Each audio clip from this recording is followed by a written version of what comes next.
ونشهد أن سيدنا ومولانا محمدا عبده ورسوله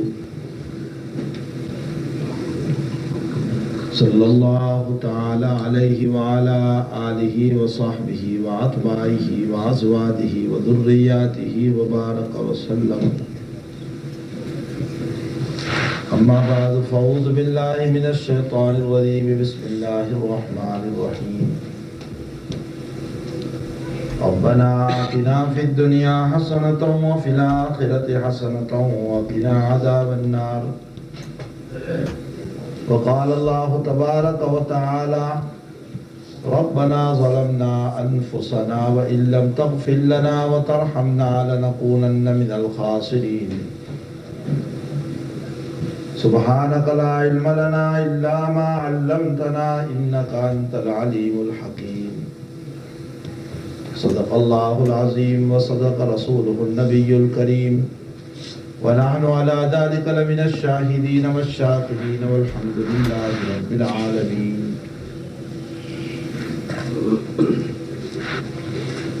بزرگان محترم، معزز بھائیوں، دوستوں،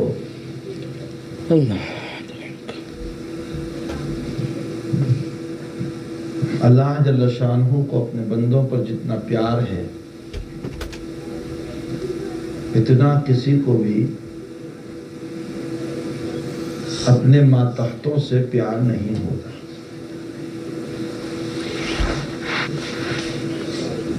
خالق و مالک کو اپنے بندے سے جتنا تعلق، جتنا پیار، اس کا اندازہ تو وہی سمجھ سکتا ہے جو قرآن کی تفسیر جانتا ہو.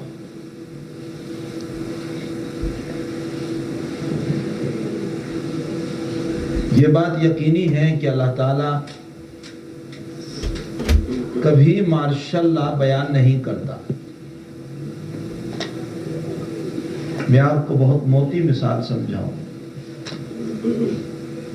اللہ یہ بھی کہہ سکتا تھا اے میرے بندو روزے رکھو ورنہ پٹائی کروں گا. قادر مطلق ہے، وہ کہہ سکتا تھا اے میرے بندو اگر تم روزہ نہیں رکھو گے تو میں تمہیں جلے جلے بھون ڈالوں گا، کہہ سکتا تھا. سخت سے سخت الفاظ وہ استعمال کر سکتا تھا، لیکن اس کریم داتا نے، اس کریم خالق نے، اس کریم مالک نے جو الفاظ قرآن میں استعمال کیے ہیں، ہم جب اس کی تفسیر پڑھتے ہیں تو طبیعت ہل جاتی ہے اور لامحالہ زبان سے یہ نکل جاتا ہے کہ ہم ہی نکمے ہیں. وہ قرآن میں یوں کہہ رہا ہے، آج ہی تراویح میں گزرا، دوسرے پارے میں، دوسرے رکوع میں، یا ایھا الذین آمنوا کتب علیکم الصیام، اے ایمان والو تم پر روزہ فرض کیا گیا. اس کے بعد کوئی سخت قانون بیان کر دیتا وہ، اس کے بعد سخت الفاظ استعمال کرتا ہو، لیکن اس نے کوئی سخت لفظ استعمال نہیں کیا، بلکہ آگے یوں کہا کما کتب علی الذین من قبلکم، میرے بندو یہ بھوکے تم رہو گے میرے لادلے نبی کے امتیوں. تم کو جو میں کہہ رہا ہوں جس وقت سے جس وقت تک بھوکا رہنے کو، تم اس میں مرنے والے نہیں ہو. اگلے لوگوں نے بھی روزے رکھے، نمونہ پیش کیا اس نے، کما کتب علی الذین من قبلکم، اگلے لوگوں نے بھی روزے رکھے. یہ عیسائی ہے. جیسے کوئی والد اپنے بچے سے کہے پیارے یہ جو میں تم کو کہہ رہا ہوں یہ تم کو مارنے کے لیے نہیں، تمہیں ختم کرنے کے لیے نہیں، ستانے کے لیے نہیں، تمہارے بھائیوں کے پاس بھی میں نے یہ کروایا تھا. تمہارے بھائی آباد ہو گئے، شاداب ہو گئے، ان کو میں نے پڑھایا، وہ محنت کے ساتھ پڑھے، نتیجہ یہ نکلا کہ آج اونچی پوسٹ کے اوپر پہنچ گئے. پیارے میں تم پر بھی اس لیے محنت کر رہا ہوں، تم کو بھی یہ حکم اس لیے دے رہا ہوں کہ تم بھی ان کے مانند بن جاؤ، اونچی پوسٹ تمہیں نصیب ہو جائے، عزت نصیب ہو جائے، دولت نصیب ہو جائے، لعلکم تتقون. اللہ بھی یہی کہہ رہا ہے. اگلے لوگوں پر ہم نے روزہ فرض کیا تھا، میں تم پر ظلم نہیں کر رہا ہوں، تم پر بھی روزہ اس لیے عائد کرتا ہوں کہ تم متقی بن جاؤ. اگر اس آیت پر غور کیا جائے تو اللہ کا پیار معلوم ہوتا ہے، اللہ کا دلار معلوم ہوتا ہے۔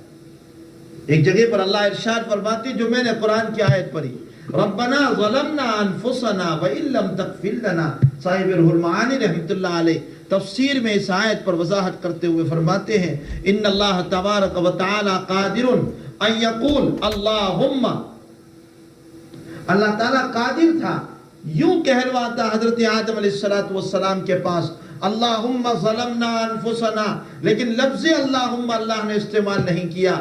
اللہ کا جلالی نام ہے، اللہ نے اس کو استعمال نہیں فرمایا، بلکہ اللہ کا لادلا اور پیارا اور جمالی نام جو تھا وہ اللہ نے استعمال فرمایا، ربنا۔ ربنا کا ترجمہ ہوتا ہے ہمارے پالن ہار، ہماری پرورش کرنے والے، اور پرورش کرنے والوں کو ہمیشہ اپنے ماتحتوں پر پیار ہی ہوتا ہے۔ بہت موٹی سی مثال، مولوی صاحب 5-10 لکڑی مار دے تو کہہ دیتے ہیں ہم نے خون پلا پلا کر کے بڑے کیے ہیں، ایسے ہی پرورش نہیں ہو گئی تو مارنے لگ گئے اس کو۔ دنیا کا پرورش کرنے والے کا اگر یہ حال ہے کہ وہ باپ اور وہ ماں اپنی اولاد پر مار کو برداشت نہیں کرتی کہ میں نے پرورش کی ہے، اس پر کوئی ہاتھ اٹھا دے یہ مجھے برداشت نہیں ہے، تو ساری کائنات کی پرورش کرنے والا اس کے ماننے والوں پر کوئی ہاتھ اٹھا دے اسے برداشت ہو جائے، یہ عقل سے باہر کی بات ہے۔ ربنا ظلمنا، ابھی جب گجرات کے حالات خوب چلے تو میں نے ایک بڑے مفتی کے سامنے ایک بات رکھی، میں نے کہا کہ حضرت چھوٹے ہوں بڑی بات میں طالب علم ہوں، لیکن ایک بات میں جو میری سمجھ میں آ رہی ہے وہ میں کہہ رہا ہوں کہ جب طوفان سب ختم ہو جاتے ہیں اور اس کے بعد جب کوئی اس طرح کا معاملہ مسلمانوں کی طرف سے ہوتا ہے، خفیہ سازش جب ہوتی ہے، اللہ کو یہ ادا پسند نہیں ہے، اور نہ پسند ہونے کی وجہ میں نے کہا کہ حضرت یہ ہے کہ اللہ تعالیٰ فرماتے ہیں کہ میرے مومن بندو تم پر ظلم ہوا، اس کا بدلہ میں لینے والا ہوں، لیکن میرے پہلے تم کیوں بدلہ لے رہے ہو، یہ اللہ کو پسند نہیں، اس لیے پھر حالات آ جاتے، پھر ذلتیاں ہو جاتی۔ تو اللہ نے بڑے پیار سے فرمایا ربنا، رب یہ اللہ کا پیارا نام ہے، یہ اللہ کا جمالی نام ہے۔ دنیا میں ابا کو اپنی اولاد کی تکلیف برداشت نہیں، تو پھر ساری کائنات کے مالک ربا کو بھی اپنے بندوں کی تکلیف برداشت نہیں۔ اور اگر کہیں پر بندوں پر حالات آ جاتے ہیں تو اس میں بھی خدا کی رحمت ہوتی ہے۔ ربنا ظلمنا، اے ہمارے رب ہم نے ظلم کیا۔ پھر یہ عجیب شان ہے کہ ربنا کا لفظ بلا کر دعا کے الفاظ بھی وہی سکھا رہا ہے۔ ظلمنا انفسنا، ظلم کیا ہم نے اپنی ذاتوں پر، وَإِن لَّمْ تَغْفِرْ لَنَا، اگر معاف نہیں کرے گا۔ دوسری میں نے آیت پڑھی، اللہ قرآن میں فرماتے ہیں ربنا آتنا فی الدنیا حسنہ وفی الآخرۃ حسنہ، یہاں بھی لفظ رب کو استعمال فرمایا، اے ہمارے رب ہمیں دنیا میں بھی بھلائی دے۔ دنیا کی بھلائی کا کیا مطلب ہے؟ علامہ ابن کثیر رحمۃ اللہ علیہ فرماتے ہیں دنیا کی بھلائی کا مطلب یہ ہے کہ اولاد فرما بردار ہو۔ دنیا کی بھلائی کا مطلب یہ ہے کہ بیوی وفادار ہو، عورت کے چکر نہ کھلائے، غلط طریق پر مقدمہ بنا کر مکان کا سودا نہ کروائے، بیوی وفادار ہو، اولاد وفادار ہو۔ اسی لیے ربنا حب لنا من ازواجنا وذریاتنا قرۃ اعین، اے اللہ تو میری اولاد کو میری آنکھوں کی ٹھنڈک بنا۔ امام بخاری رحمۃ اللہ علیہ نے کتاب التفسیر میں نقل فرمایا، حضرت حسن بصری رحمۃ اللہ علیہ کا قول، فرماتے قرۃ اعین کا مطلب یہ ہے کہ اولاد عبادت گزار ہو، دولت مند ہو، یہ تفسیر نہیں، بڑے بنگلوں کے مالک ہو جائے یہ تفسیر نہیں، 3 مکان کے مالک ہو جائے یہ تفسیر نہیں، اونچا جاب مل جائے یہ تفسیر نہیں۔ تفسیر اس کی حضرت حسن بصری رحمۃ اللہ علیہ فرماتے ہیں کما نقلہ البخاری رحمہ اللہ تعالی فی کتابہ التفسیر، کہتے ہیں کہ قرۃ اعین کا مطلب اولاد عبادت گزار ہو اور ماں باپ کی فرما بردار ہو۔ یہ ہے قرۃ اعین. اور آنکھیں تبھی ٹھنڈی ہوتی اولاد اللہ کی عبادت کرنے والی اور ماں باپ کی فرما بردار ہوتی ہے تبھی آنکھیں ٹھنڈی ہوتی. اور اگر اولاد کے پاس کروڑوں روپے ہو لیکن وہ ماں باپ کی نافرمان ہو اور ایسی اولاد ہو کہ باپ کا انتقال ہو جائے تو جنازے میں بھی شریک نہ ہو. یہ آپ کے انگلینڈ کا واقعہ ہے. باپ کا انتقال ہو جائے تو جنازے میں بھی شریک نہ ہو. ایسی اولاد سے اللہ کی پناہ. ایسی اولاد کے ہونے سے نہ ہونا بہتر. تو عرض کرنے کا منشا یہ ہے ربنا آتنا فی الدنیا حسنہ. حسنہ سے مطلب یہ ہے اولاد فرما بردار، بیوی وفادار ہو، حالات خوشگوار ہو اور اپنی زندگی اللہ کی یاد میں ہو. یہ ہے ربنا آتنا فی الدنیا حسنہ وفی الآخرۃ حسنہ. اور آخرت میں بھلائی کا مطلب یہ ہے کہ خدا کی رضا نصیب ہو جائیں اور نبی کی سفارش نصیب ہو جائے. ابن کثیر رحمۃ اللہ علیہ نے تفسیر فرمائی خدا کی رضا نصیب ہو جائیں اور نبی کی سفارش نصیب ہو جائیں، اس لیے کہ رضا خدا اور سفارش خدا پر ساری چیزیں مل گئی. جنت بھی ملی اور جنت کی چیزیں بھی مل گئی. دیدار خدا بھی مل جائے گا انشاءاللہ اور جتنی اللہ کی نعمتیں ساری مل جائیں گی. شرط یہ ہے کہ رضا خدا مل جائے. یہاں بھی اللہ نے اس دعا کے شروع میں بھی لفظ ربنا کو استعمال فرمایا. ربنا ظلمنا ربنا آتنا فی الدنیا حسنہ. اشارہ فرمایا میرے بندو میں تمہارا پیارا مالک ہوں. اور پیارا مالک کبھی مارشل لا کا حکم بیان نہیں کرتا، مار دھار کا قانون بیان نہیں کرتا. وہ تو محبت اور پیار سے اپنے بندوں کو مانگنے کے طریقے سکھایا کرتا. اسی خدا نے فرمایا کتب علیکم الصیام کما کتب علی الذین من قبلکم. میرے بندو روزے کا میں نے جو تم کو حکم دیا ہے اس سے مقصود ظلم نہیں ہے، یہ تو اگلوں کو بھی میں نے دیا تھا، وہ کامیاب ہوئے. اگر تم بھی رکھو گے تم بھی متقی بن جاؤ گے. اب روزے سے تقوی کیسے نصیب ہو جاتا ہے؟ تقوی بھائی کوئی بازار میں بکنے والی چیز تو نہیں ہے کہ چلو مارکیٹ میں جائیں اور تقوی خرید کر لے آئیں. بازار میں چلے گئے اور تقوی کی منڈی میں جا کر تقوی خرید لیا. اللہ نے تقوی کے دو طریقے بیان فرمائے جو دونوں قرآن میں ہیں. ایک طریقہ تو یہ بیان فرمایا کہ اللہ کی مرضیات پہ چلو تقوی نصیب ہوگا، جگہ جگہ پر اس کو ذکر فرمایا. اور دوسرا طریقہ تقوی کے حاصل کرنے کا بیان فرمایا اللہ والوں کی صحبت میں بیٹھو تقوی نصیب ہوگا. نیک لوگوں کی صحبت میں بیٹھو. حضرت شاہ ابرار الحق صاحب ہردوئی محی السنہ دامت برکاتہم احکر اس وقت اس سال میں قریباً 6 مرتبہ حضرت کی خدمت میں حاضر ہوا.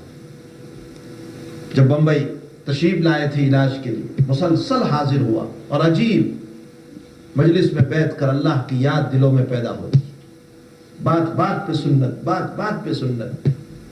بہت آسان ہے سنت پہ بیان کرنا، بہت مشکل ہے سنت پہ عمل کرنا. اصل مسئلہ سنت پہ عمل کرنے کا ہے.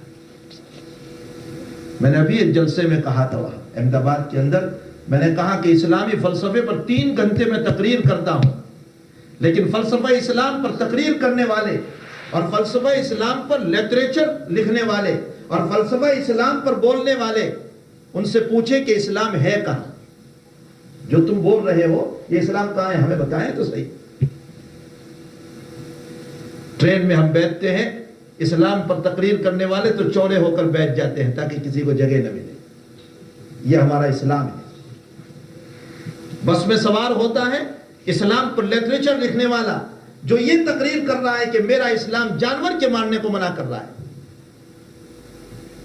میرا اسلام تو بھوکے سانپ کو بھی پانی پلانے کو کہہ رہا ہے. وہی انسان جب بس میں بیٹھتا ہے تو چوڑا ہو کر بیٹھتا ہے کہ کوئی بیٹھ نہ جائے. یہ اسلام ہے ہمارا. اسلام پر لیکچر کرنے والا اس کی زبان کا حال یہ ہے کہ خود اس کی زبان سے دوسروں کو تکلیف. اگر ہم کسی کو اسلام پیش کریں تو کون سا اسلام پیش کریں؟ وہ لوگ اگر ہم سے پوچھیں کہ اسلام ہے کہاں، ذرا بتائیے ہم کو. اگر یہ برادران وطن جو یہاں پر رہتے ہیں ہمارے مذہب عیسائیت سے تعلق رکھنے والے، یہ اگر ہم سے پوچھیں کہ تم فلسفہ اسلام پر جو تقریریں کر رہے ہو یہ اسلام ہے کہاں، ذرا ہمیں بتاؤ، تو ہم میری اور آپ کی زندگی پیش کریں گے تو یہ کہیں گے کہ ایسا اسلام آپ کو مبارک، جس کے قول میں اور فعل میں تضاد ہے، جس کے کام میں اور کہنے میں فرق ہے، جو بولتا کچھ ہے اور عمل کچھ ہے. اور یہی وجہ ہے کہ ہمارا اسلام پنپ نہیں پایا اور ہماری وجہ سے ہمارا اسلام بدنام ہو گیا. تو ایک تو اسلام ملے گا کہاں پر؟ کہاں؟ متقیوں کی صحبت میں بیٹھو. حضرت شاہ ابرار الحق صاحب ہردوئی دامت برکاتہم کی مجلس میں میں نے خود اپنے کانوں سے مثال سنی. حضرت نے فرمایا سردی کے زمانے میں گرم گرم چائے پی لو تو گرم چائے کا اثر یہ ہوتا ہے کہ سردی ختم ہو جاتی ہے. اگر گرم چائے سے سردی ختم ہو سکتی ہے تو اہل اللہ کی صحبت سے گناہ کیسے ختم نہیں ہو سکتے؟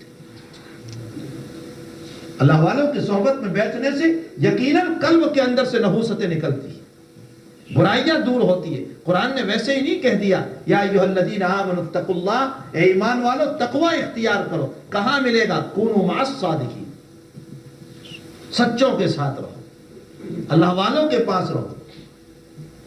مسلم شریف کی روایت ہے کتاب الایمان کی، نبی اکرم صلی اللہ علیہ وسلم فرماتے ہیں کہ انسان جیسے جانور کے ساتھ رہتا ہے اس جانور کے اخلاق اور اس جانور کی صفتیں اس انسان میں آتی ہیں.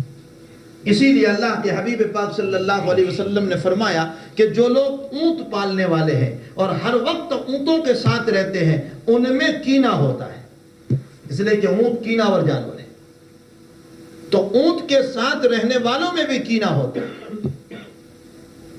اور جو لوگ بیل کے ساتھ رہتے ہیں، نبی کریم صلی اللہ علیہ وسلم فرماتے ہیں کہ بیل کا اثر یہ ہے کہ اس کے پاس رہنے والے گالی گلوز بہت کرتے ہیں، گالی بہت بولتے ہیں، بیہودہ کلام بہت کرتے. اور جو بکریوں کے پاس رہتا ہے اس میں عاجزی پیدا ہوتی ہے، مسکنت پیدا ہوتی ہے، تواضع پیدا ہوتی ہے، اس لیے کہ بکری کی شان مسکنت ہے، اس کی شان تواضع ہے، اس کی شان عاجزی ہے. یہی وجہ ہے کہ کوئی نبی ایسا نہیں گزرا جس نے بکریاں نہ چرائی. ایک مرتبہ کہیں سفر میں جا رہے تھے نبی کریم صلی اللہ علیہ وسلم، حضرات صحابہ بھی ساتھ تھے. بخاری شریف کتاب المزارعات کی روایت ہے، کھیتی کی روایت. اللہ کے حبیب پاک صلی اللہ علیہ وسلم نے اپنے صحابہ، جب وہ پیلو کا درخت جو ہوتا ہے، پیلو کا مسواک جو ہم کرتے ہیں، وہ پیلو کا درخت تھا، تو صحابہ اس کے چھوٹے چھوٹے پھل ہوتے ہیں وہ توڑنے کے لیے گئے تو اللہ کے حبیب نے فرمایا علیکم بالاسود، علیکم بالاسود، کا کالے کالے لینا، سرخ سرخ نہ لینا، اس لیے کہ کالے جو ہیں وہ میٹھے ہوتے ہیں اور سرخ جو ہے وہ کھٹے لگتے ہیں. تو صحابہ نے کہا یا رسول اللہ یہ باریک بات تو جنگلوں کی وہی جانتا ہے جو بکریوں کے ساتھ رہتا ہو، کیا آپ نے بکریاں چرائی ہے؟ فرمایا کوئی نبی نہیں گزرا جس نے بکریاں نہیں چرائی، میں نے بھی بکریاں چرائی.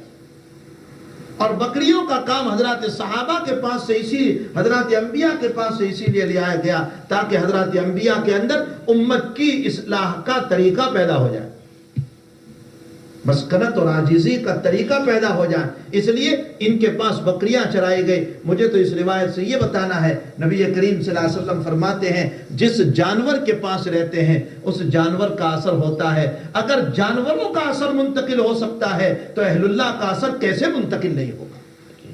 اس روایت سے بھی یہ ثابت ہوتا ہے کہ اللہ والوں کے پاس رہنے سے، سچوں کے پاس بیٹھنے سے، ان کی صحبت کو اختیار کرنے سے یقیناً انسان کی زندگی میں نورانیت پیدا ہوگی.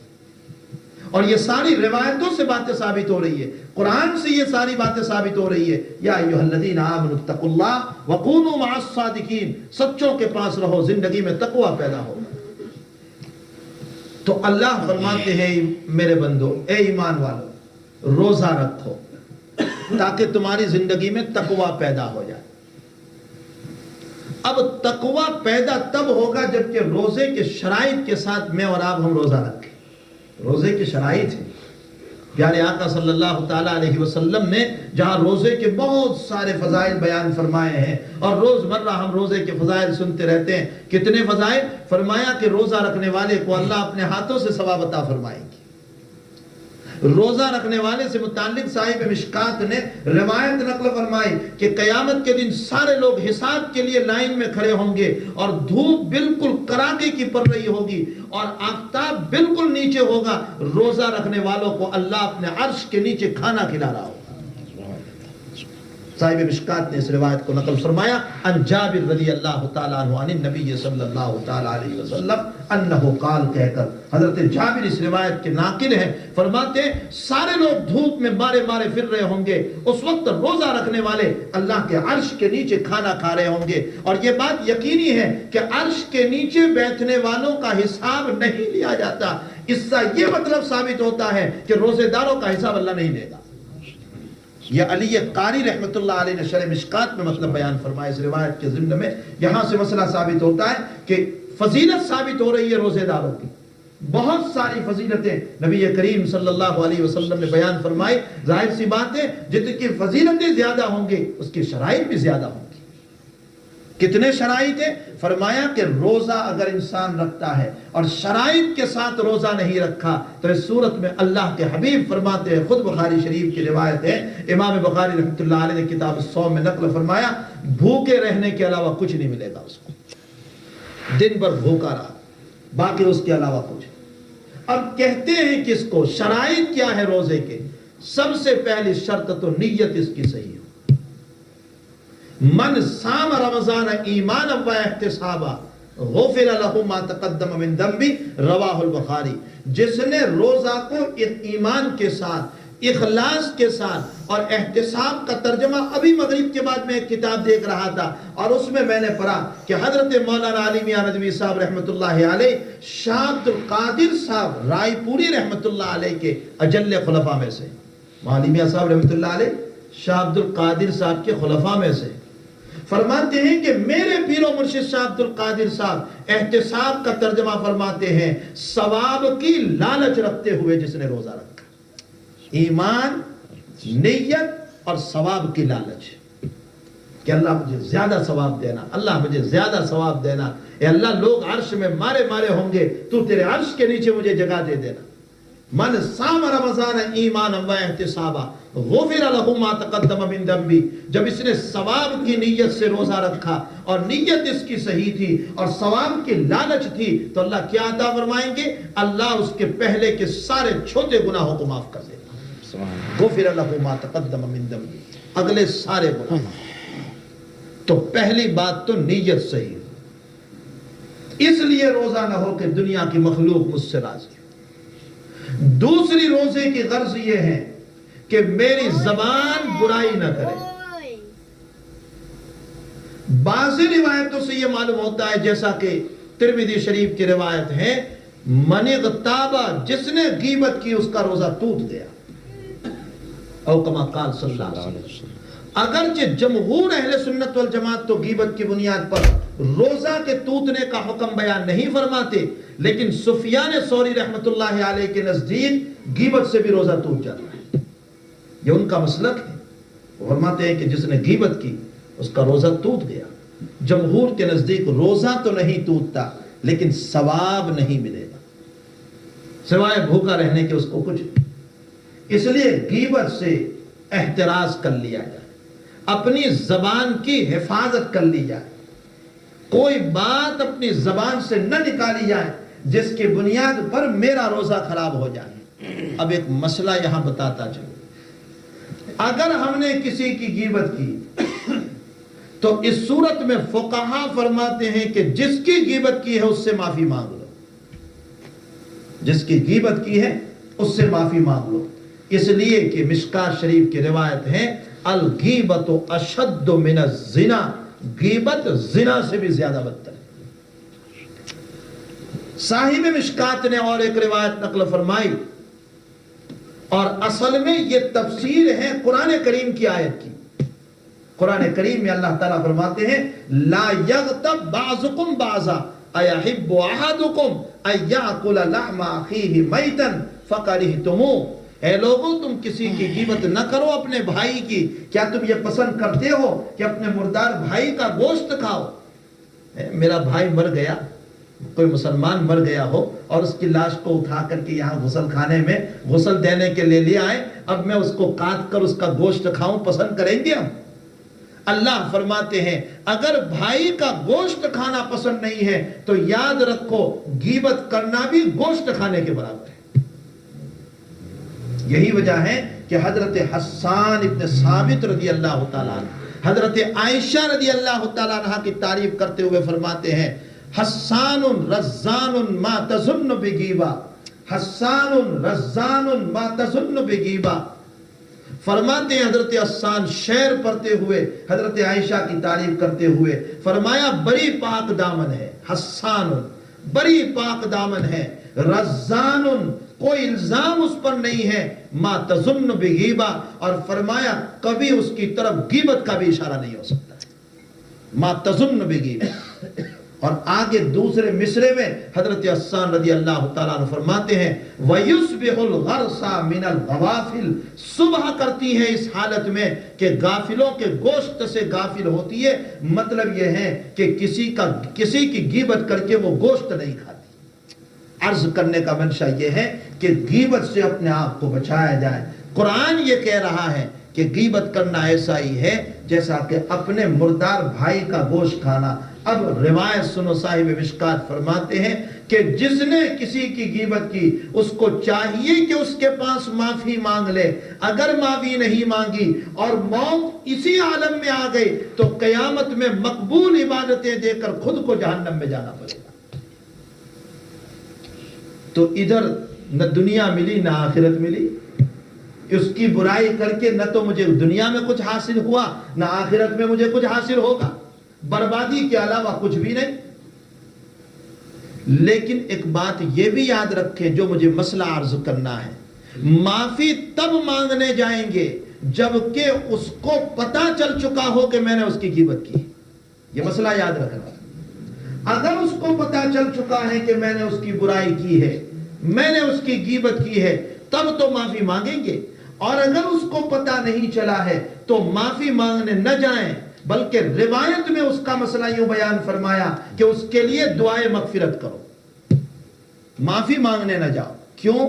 اس لیے کہ اس کو تو پتا ہے نہیں، جب معافی مانگنے جائیں گے تو اس کو پتا چلے گا تو اس کے دل کو تکلیف ہوگی، معافی سے زیادہ ایذائے مسلم ہو جائے گا، اس کی ذات کو تکلیف ہو جائے گی، یہ اس سے بھی بدتر گناہ ہو جائے گا کہ ہم نے اس کو تکلیف پہنچائی۔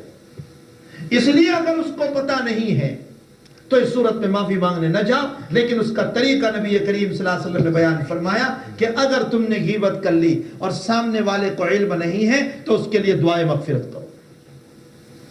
اس سے آپ اندازہ لگائیں کہ کسی کے متعلق میں کچھ کہہ دوں تو نبی مجھے دعائے مغفرت کرنے کو کہہ رہے ہیں، یہ کتنا بڑا گناہ ہو گیا کہ نبی مجھے دعائے مغفرت کرنے کو کہہ رہے ہیں۔ معلوم ہوتا ہے کہ اس کا بہت بڑا حق ہو گیا میرے اوپر، میں اس کے لیے مغفرت کی دعا کروں، میں اس کے لیے استغفار کروں کہ اللہ میں نے اس کی غیبت کی ہے، اب میں تو اس کو کچھ دے نہیں سکتا، اے اللہ تو اس کی مغفرت فرما دے تاکہ قیامت کے دن وہ میرے پاس نیکیوں کا مطالبہ نہ کرے۔ یہ روایت صاحب مشکات رحمت اللہ علیہ نے نقل فرمائی ہے۔ تو عرض کرنے کا منشا یہ ہے کہ دوسری شرط یہ ہے زبان کی حفاظت کریں، اپنی زبان مکمل طور پر بچائیں۔ اب یہ کہہ دینا کہ اس میں وہ بات تھی اور میں نے کہہ دی تو کیا ہوا، اسی کا نام غیبت ہے، اور اگر اس میں وہ بات نہیں تھی اور میں نے کہہ دیا تو الزام ہو گیا، اور الزام کا گناہ غیبت سے بھی بدتر ہے۔ تو اپنی زبان کو کنٹرول میں رکھیں، کوئی کلام ہماری زبان سے نکلنے نہ پائے۔ پیارے آقا صلی اللہ تعالیٰ علیہ وسلم فرماتے ہیں کہ جو دو عضووں کی حفاظت کی ذمہ داری لے دیتا ہے میں اس کے لیے جنت میں لے جانے کی ذمہ داری لیتا ہوں۔ ایک زبان جو دو جبروں کے بیچ میں ہے، اور ایک اس کی شرمگاہ جو دو رانوں کے بیچ میں ہے، جو اس دونوں کی حفاظت کی ذمہ داری دیتا ہے، پیارے آقا فرماتے ہیں میں اس کو انگلی پکڑ کے جنت میں لے جاؤں گا۔ آخر اتنی بڑی بات کیوں فرمائی؟ اس لیے کہ یہی دو ہیں جو انسان کو فتنے میں مبتلا کر دیتے، یہی دو ہیں جو عبادتوں کو خراب کر دیتے، یہی دو ہیں جو انسان کی زندگی کو برباد کر دیا کرتے ہیں۔ اور اگر غور فرمائیں تو شاہ عبد القادر جیلانی رحمت اللہ علیہ اپنی مجلس میں ایک جگہ پر غنیت الطالبین میں فرماتے ہیں صاحبو، حضرت کا جملہ شروع ہوتا ہے صاحبو، اے لوگو غور کرو، تفکرو عربی کا لفظ ہے وہاں پر، تفکرو تم غور کرو، اللہ نے تمہاری چھوٹی سی زبان کو کتنے بڑے جیل کے اندر بند کر دیا ہے، اوپر سے 2 جبڑے لگائے، پھر اوپر سے دانت لگا دیے، پھر اوپر سے تالو لگا دیا، پھر ہونٹ لگا دیا، اتنے سارے پیکنگ میں بند کرنا، یہ خدا کا اشارہ ہے کہ جتنی اس کی حفاظت کرو گے اتنے ہی تم کامیاب ہو جاؤ گے۔ اتنی زیادہ پیکنگ کر دینا یہ اس بات کی طرف اشارہ ہے کہ جتنی اس کی حفاظت کرو گے اتنے ہی کامیاب ہوں گے۔ ایک صحابی فرماتے ہیں یا رسول اللہ انصح لی، مجھ کو نصیحت فرمائیے۔ پیارے آقا نے کوئی لمبی چوڑی 1 گھنٹے کی تقریر نہیں فرمائی، اللہ کے حبیب نے 2 گھنٹے کی تقریر نہیں فرمائی، 1 منٹ کی تقریر کر دی۔ پیارے آقا صلی اللہ علیہ وسلم نے اپنی زبان کو نکالا اور فرمایا امسک علیک لسانک، تیری زبان کو کنٹرول میں رکھ تو کامیاب ہو جائے گا۔ ایک چھوٹی سی نصیحت کامیاب، تیری زبان کو تو کنٹرول میں رکھ تو کامیاب ہو جائے گا۔ ساری چیزوں کا مدار اللہ نے زبان پر رکھا ہے، یہی وجہ ہے کہ جہنم کا مدار بھی اسی زبان پر ہے، جنت کا مدار بھی اسی زبان پر ہے۔ اگر اس سے میں نے کہہ دیا کہ اللہ نہیں ہے، میں جہنم کا مستحق ہو گیا، اور اسی سے میں نے کہہ دیا لا الہ الا اللہ محمد الرسول اللہ، میں جنت کا مستحق ہو گیا۔ میں نے اسی زبان سے کہہ دیا کہ میں نے اس عورت کو قبول کر لیا، زندگی بھر کی حرام میرے لیے حلال ہو گئی، اور میں نے اسی زبان سے بول دیا کہ میں نے اس کو طلاق دے دی، بس اس زبان کی بنیاد پر زندگی کی حلال میرے لیے حرام ہو گئی۔ اسی کے اوپر پورا مدار ہے انسان کے بننے کا، انسان کے بگڑنے کا، انسان کے ایمان کا، انسان کے کفر کا، انسان کی جنت کا، انسان کی جہنم کا، انسان کی خوشنما زندگی کا اور انسان کی پریشان کن زندگی کا پورا مدار یہ انسان کی زبان کے اوپر رکھا ہوا ہے۔ اس لیے فرمایا اپنی زبان کو کنٹرول میں رکھو۔ دوسری شرط روزوں کو بچانے کے لیے سب سے بڑی یہ ہے کہ میں اپنی زبان کو کنٹرول میں رکھوں، نیت صحیح ہو، زبان میری صحیح ہو، اور تیسری شرط میرا لقمہ حلال کا ہو۔ یہ تیسری شرط۔